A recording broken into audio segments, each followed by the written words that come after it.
don't encourage them to pump it because we want them to stop producing. So if they start pumping it, they're just gonna produce more and more milk. So especially those that are, they do not plan to breastfeed, we'll tell them to wear a well-fitted supportive bra, avoid any kind of breast stimulation and running warm water over the breast. Breast engorgement, so they're gonna be super uncomfortable with the engorgement. So again, cold cabbage leaves, or cold compress, 15 minutes on and 45 minutes off. They can continue that, and then hopefully that engorgement goes away about, after a week or so. So no matter how painful. So usually they can start abdominal exercises 4 to 6 weeks. So usually after 6-week postpartum appointment, they can discuss with the provider, what exercises they can do. Usually after a C-section, they may have to wait a little bit longer, especially if they want to do some abdominal exercises or any kind of heavy lifting.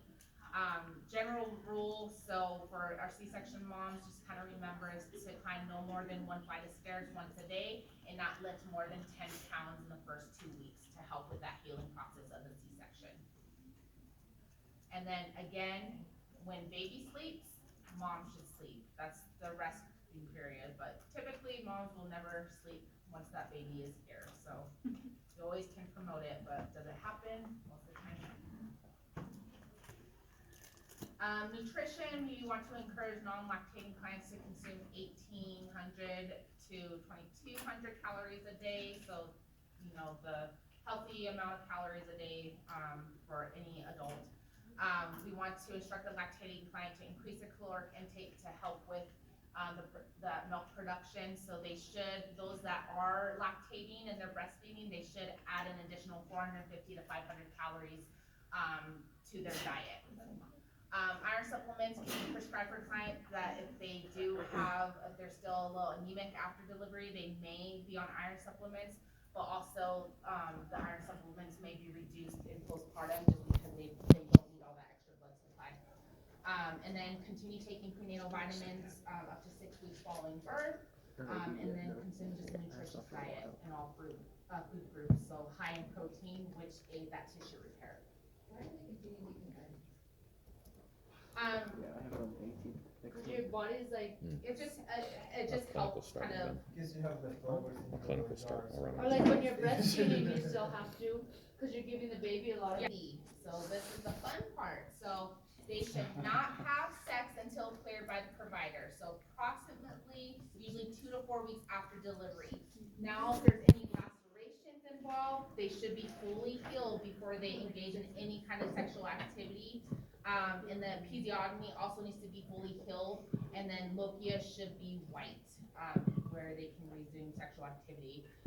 Lubricants may have to be introduced to help prevent discomfort as the body's reaction to sex may be diminished, especially in the postpartum period. So, contraception.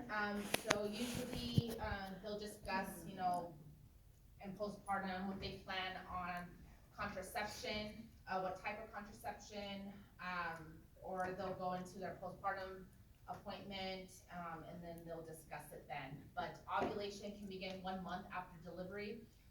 Pregnancy can occur while breastfeeding. So breastfeeding that patient may not have a regular period, and she may not have a period while she's breastfeeding.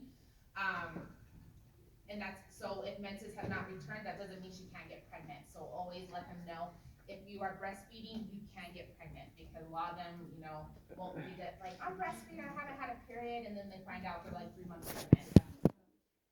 And then you'll have either maybe your Irish twins, or you'll have your kids pretty close, unless it was planned that way.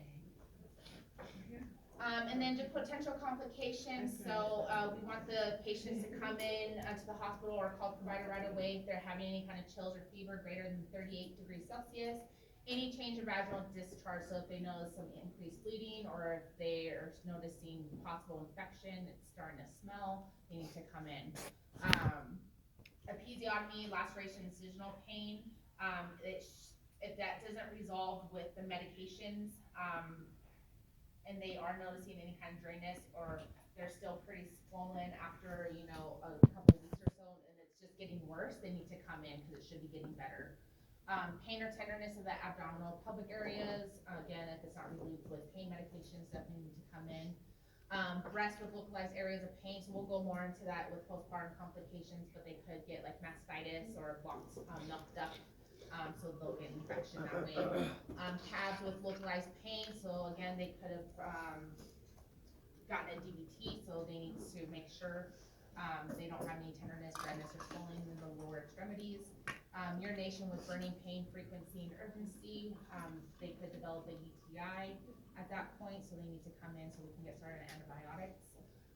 And then any kind of indications of possible depression. So usually when they go in, especially with their newborn, when they go into the pediatrician's office for baby's checkup, typically about a couple days after delivery, they'll go ahead and give a questionnaire to that patient about postpartum depression. They'll go through a questionnaire, answering questions, and they'll let them know if they're at risk for postpartum depression, if they need to get anyone else involved. Any questions with postpartum? Very straightforward. So what I'm gonna go ahead and have you guys